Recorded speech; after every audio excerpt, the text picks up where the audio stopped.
বিসমিল্লাহির রহমানির রহিম।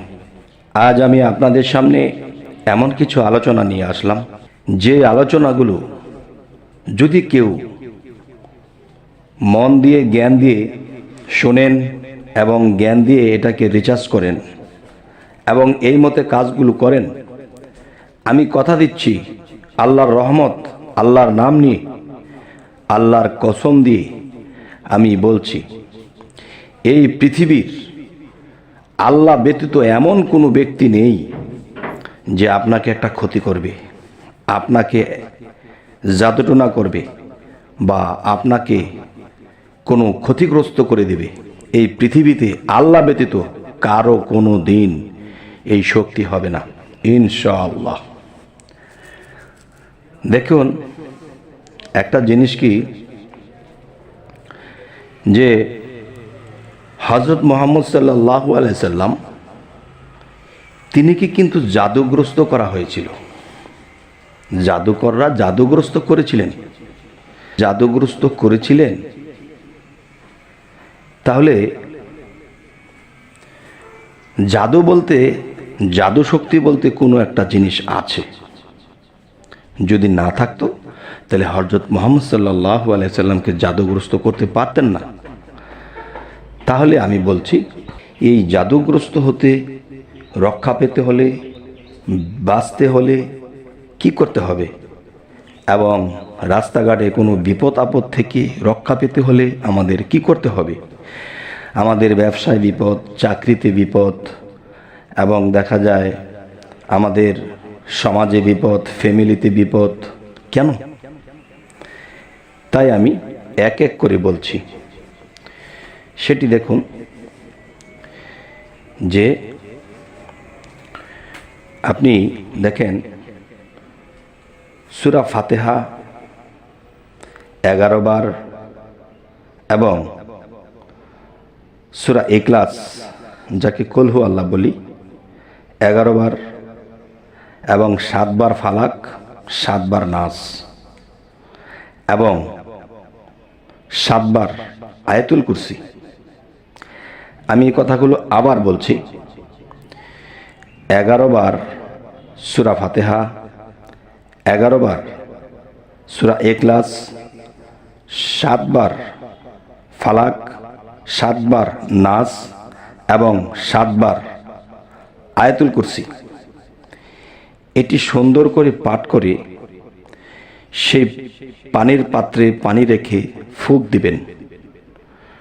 ফুঁক দেওয়ার পরে এই পানিটা ফ্যামিলির সবাই একটু একটু করে খাবেন, সকাল এবং সন্ধ্যা। এরপরে কি করবেন, এইখান থেকে কিছু পানি আলাদা করবেন। কিছু পানি আলাদা করার পরে এই পানিটা আপনার যে ঘরে আপনারা ফ্যামিলিতে থাকেন, একটা ফ্ল্যাট কিংবা ঘর, প্রত্যেকটা দরজায় জানালায় একটু একটু করে চৌকাঠের মধ্যে আঙ্গুল দিয়ে ছিটা দিয়ে দিবেন, সকাল এবং সন্ধ্যা। এই ছিটাটা দিলে কি হবে জানেন, যে আপনার ঘরে কোনো জিন জাদুকর দৃষ্টি নিক্ষেপ করতে পারবে না, এখানে প্রবেশ করতে পারবে না। একটা জিন বা একটা শয়তান যদি আপনার ঘরে প্রবেশ করে, তখন কিন্তু আপনি আমি দেখি না, কিন্তু তারা ঠিকই দেখছে, তারা ঠিকই ক্ষতিগ্রস্ত করছে। তখন আপনারা যে সেই পানিটুকু খেয়েছেন, তখন আপনাদের শরীরে কোনো সমস্যা করতে পারবে না, কোনো জাদুবান মারতে পারবে না। এক। দ্বিতীয়ত, যে জানালা এবং দরজার প্রত্যেকটা চৌকাঠে সকাল সন্ধ্যা দিচ্ছেন, এই সকাল সন্ধ্যা দেওয়ার কারণে যেই শয়তান, ভূত, পেতনি কিংবা দেখা যাচ্ছে জিন শয়তান এবং খারাপ আত্মা যারা এখানে প্রবেশ করতো আপনার ঘরের ভিতরে, তারা কিন্তু কখনোই এখানে প্রবেশ করতে পারবে না।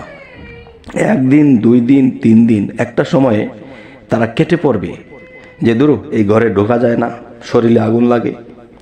আগুন লাগে কোত্থেকে? যেই সূরাগুলো, যেই জিনিসগুলো নিয়ম পালন করে ফুঁক দেওয়া হয়েছে, তারা এখানে প্রবেশ করতে পারে না। তবে একটা কথা মনে রাখতে হবে, যখন এই জিনিসগুলো, সূরাগুলো পরে যখন আপনি ফুঁক দিবেন, তখন আপনি কি করতে হবে, ভালো করে পবিত্র করতে হবে নিজেকে। সুন্দর মন, সুন্দর পবিত্র করতে হবে ওযু গোসলের দ্বারা।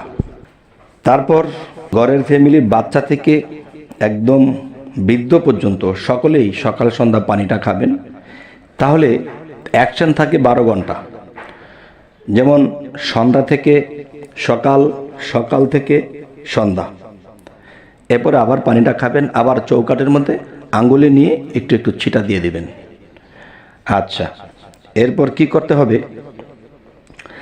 আপনারা যখন কোনো বিশেষ কাজে বা বিশেষ প্রয়োজনে বাহিরে যাবেন, কাজে যাবেন, ব্যবসায় যাবেন, শত্রু কিন্তু একটা কথা আছে কোরআনে যে জিন শয়তান এবং মানুষ শয়তান, এই শয়তান তোমাদের পূর্বপুরুষদেরকে ধ্বংস করে আসছে, তোমাদেরও করবে যদি সতর্কবাণী না হও। তখন ঘর থেকে বের হওয়ার আগে সেই পানিটা খেয়ে বের হবেন এবং সেই সূরাগুলো আবার পরে নিজের মধ্যে ফুঁক দিয়ে আল্লাহকে একটি সেজদা দিয়ে চলে যাবেন। ইনশাল্লাহ পথ চলার পথে কোনো দুর্ঘটনা, পথ চলার পথে কোনো জাদুগ্রস্ত করবে কেউ, তাও পারবে না। কেউ আপনাকে লস করে দেবে ব্যবসায়, তাও পারবে না। কেউ আপনার মানহানি করবে, সে এটাও পারবে না। কেননা আপনি যখন এই কাজগুলো বের হয়েছেন, এই কাজগুলো করে, তখন আল্লাহ কি করেছে?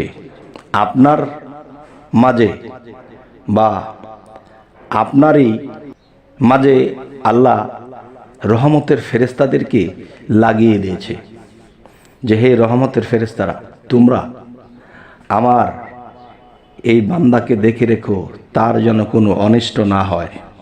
হে জগতবাসী, আজকের যে আলোচনাটি করছি সে আলোচনাটি বিশ্বাসে নিতে হবে। যদি আল্লাহর কালাম, আল্লাহর এই কোরআনের এই বিষয়গুলো যদি কেউ অবিশ্বাস করে, তাহলে দেখা যায় কি তার জীবনে একুল ওকুল সকল কুলই হারাবে।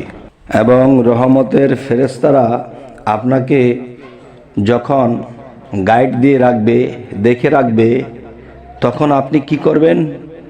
হাঁটতেছেন, চলতেছেন, একটা নাম জপনা করতে থাকবেন।